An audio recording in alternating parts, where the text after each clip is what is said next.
And perhaps this 20-point peace plan is just a blueprint overall. And I want to quickly bring in Siddhant, who's also been tracking the latest for us. Siddhant, you heard those, that kind of quagmire that this peace plan has presented, and perhaps is the beginning of the nitty-gritties that still need to be hammered out. So, Siddhant, if I could bring you in on those critical aspects that are now going to be a challenge for Donald Trump to pacify as far as Hamas's own demands are concerned. Because remember, Hamas is expected to disarm. Is it willing to do so? Hamas is going to be kept out of governance in Gaza. Is it willing to stay out of governance in Gaza? So those are key critical aspects which still remain unanswered. Take us through all of those challenges. Well, that's right, Akanksha. In fact, it's going to be a very long journey here onwards. It's not going to be as easy as the announcement was made by President Trump. As you rightly said, Hamas has not agreed to give up arms.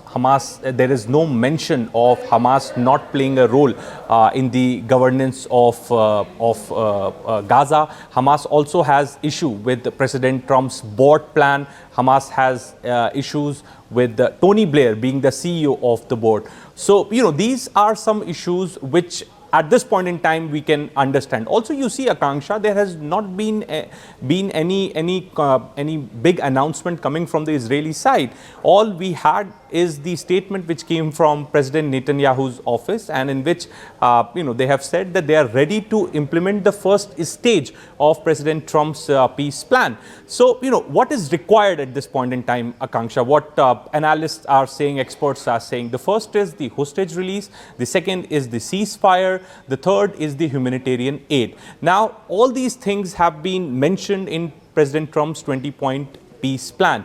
But how it's going to take place when all parties are not on the same page? Hamas has only come up with a statement. So far, we are saying that Hamas has partially accepted President Trump's 20-point peace plan. But, we don't know how many other points they are not agreeing for. It's still, we only have a statement or some of the reports that have been published by Al Jazeera and many others. Beyond that, we don't know anything about Hamas's demand, Hamas's terms and conditions. So how US, Qatar, Egypt are going to navigate this challenge, and perhaps will Israel be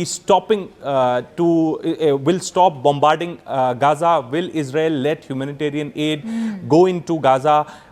These are some of the questions which US government needs to answer at this point in time. So, as I said, that it's not as easy as the announcement which was made this morning by President Trump. It's going to be a very long and challenging journey for all the stakeholders and also the mediators. Absolutely. It is indeed a long walk ahead, but perhaps a step in the right direction has been taken. We'll have to see